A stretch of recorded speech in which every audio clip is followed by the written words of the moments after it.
Welcome to the channel, viewers. Dr. JWA, youth theologist. Covert narcissism. When you realised you were still emotionally waiting for them to become who you needed. At first, the attachment still felt rational. You told yourself every difficult relationship carried misunderstandings, emotional seasons, instability and pressure.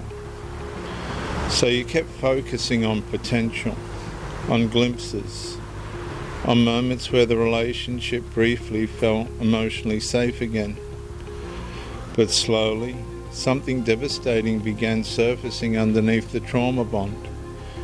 You no longer emotionally attached to who they consistently were. You attached to who you hoped they might finally become. And that is the captivity. Because covert narcissistic conditioning often keeps the nervous system emotionally invested in possibility rather than reality. The person waits for consistency, for emotional safety, for accountability, for warmth without punishment,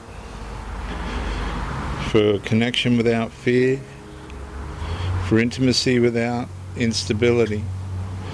And every small improvement briefly feels like proof that version of the relationship still exists somewhere underneath the damage. But viewers, love should not keep your nervous system emotionally attached to unrealised potential while reality keeps wounding you. But in a covert narcissistic relationship, it can. Especially after repeated cycles of emotional withdrawal, intermittent warmth, seductive reconnection, abandonment fear, temporary closeness, renewed instability, and emotional confusion have conditioned the body to emotionally survive through anticipation itself. And that is why the separation becomes so psychologically difficult. The person's not only grieving the relationship, they are grieving the imagined future they emotionally kept building around it. In the version where the warmth finally stabilizes, the fear finally stops, the attachment finally feels safe, the emotional inconsistency finally ends, and the nervous system keeps emotionally waiting for the future long after reality itself has repeatedly contradicted it. And that creates limbo. Because part of the person sees the truth clearly, and another part still emotionally waits for the relationship to become what it never consistently was. And viewers, trauma bonds survive by keeping hope emotionally alive longer than reality can support it.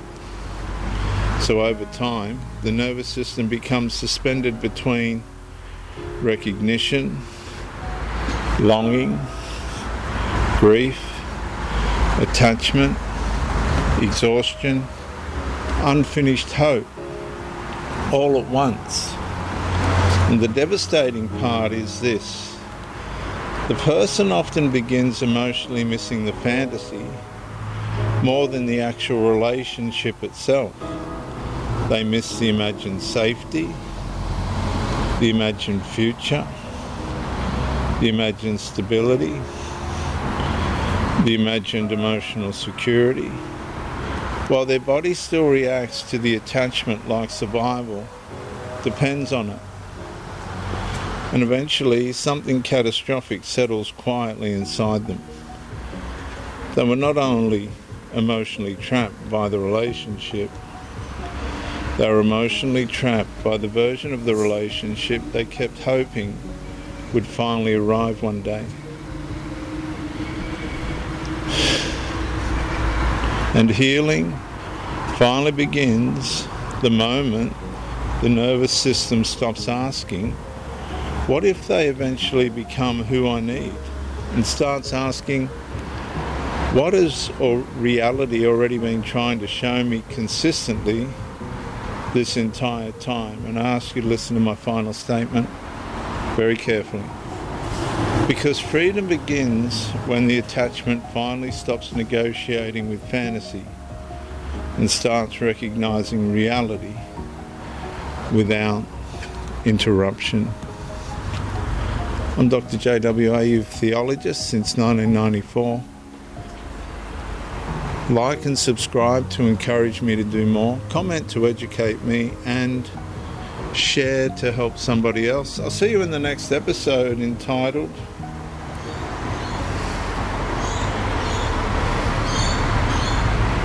No, I don't have the next title, but I'll see you in the next episode.